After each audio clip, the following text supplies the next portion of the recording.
বিএনপির সঙ্গে দূরত্বের জেরে নিবন্ধিত ইসলামী দলগুলোকে নিয়ে নির্বাচনী জোট গড়তে তৎপর জামায়াতে ইসলামী। গুঞ্জন রয়েছে এরই মধ্যে কয়েকটি দলের সঙ্গে আলোচনা করেছে জামায়াত। অন্যান্য দলগুলোর দাবি জামায়াতের সাথে ঐক্য সময় সাপেক্ষ। কোনো দল আবার বল ঠেলে দিচ্ছে জামায়াতের আমিরের দিকে। আর জামায়াত বলছে বড় ছাড় দিয়ে হলেও ইসলামী দলগুলোর সঙ্গে ঐক্য গড়তে প্রস্তুত তারা। সম্পর্ক ভালো যাচ্ছে না একসময়ের মিত্র বিএনপি এবং বাংলাদেশ জামায়াত ইসলামের। বিভিন্ন বক্তব্য পাল্টা বক্তব্যে অভিযোগ থাকছে নিয়মিতই। আমরা বিশ্বের সকল দেশের সাথে, শান্তিকামী দেশের সাথে, গণতান্ত্রিক দেশের সাথে আমরা শান্তিপূর্ণ মর্যাদাপূর্ণ সহাবস্থান চাই। প্রতিবেশী দেশের ফাঁদে পা দিয়েছে আমাদের সেই রাজনৈতিক দলগুলো বা সেই রাজনৈতিক সংগঠনগুলো। এই সুযোগে জামায়াত ইসলামী মন দিয়েছে অন্যান্য নিবন্ধিত ইসলামী দলগুলোর সাথে নির্বাচনী ঐক্য গড়ে তোলার কাজে। যে তালিকায় নাম রয়েছে ইসলামী আন্দোলন ছাড়াও খেলাফত মজলিস, বাংলাদেশ খেলাফত মজলিস, জমিয়তে উলামা ইসলাম সহ বেশ কিছু দলের।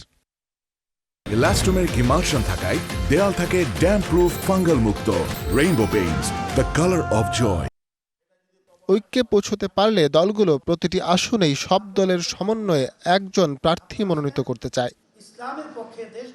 এ নিয়ে একাধিক দলের সাথে কথা বলেছে ডিবিসি। তারা জানায় ঐক্যের সম্ভাবনা আছে, তবে উদ্যোগ নিতে হবে জামায়াতকেই। আগে সুন্দরভাবে একটা প্ল্যাটফর্ম তৈরি করা, কোথায় অমিল আছে আদর্শগত, এটা বসে একটু তারা ঠিক করে নিলেই কিন্তু সমাধান হয়ে যায়। তাদেরকে দাবি করে বলবো তারাও যেন দেশের শীর্ষ পর্যায়ে ওলামায়ে কেরামের সঙ্গে বসে একটা সুরা করার চেষ্টা করেন। সমমনা ইসলামী দলের বাইরে আরেকটু গণ্ডিটাকে প্রসারিত করা বা আরেকটু সম্প্রসারিত করা, বিস্তৃত করা, এই জায়গাটাতে আমরা অনেকে কাছাকাছি। যুক্তিতর্কের জন্য তো সময় দিতে হবে সবাইকে, পরিস্থিতি অবজার্ভ করতে হবে। আর ঐক্যের প্রয়োজনে বড় ছাড় দিতে রাজি জামায়াতও।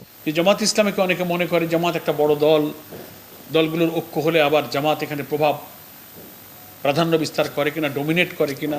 ইসলামী দলগুলোর ঐক্য গড়ে তুলতে যদি জামাতকে কোনো ছাড় দিতে হয়, কোনো উদারতার কারণে যদি ঐক্যটা হয়ে যায়, আমরা সেজন্য রেডি আছি, প্রস্তুত আছি। জামাত সে উদারতা দেখাবে।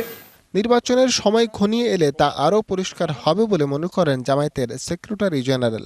জামাত ইসলামী সবসময় উদার ভূমিকা পালন করবে, এই কমিটমেন্ট। ফরহাদ ইবনে মালেক, ডিবিসি নিউজ, ঢাকা।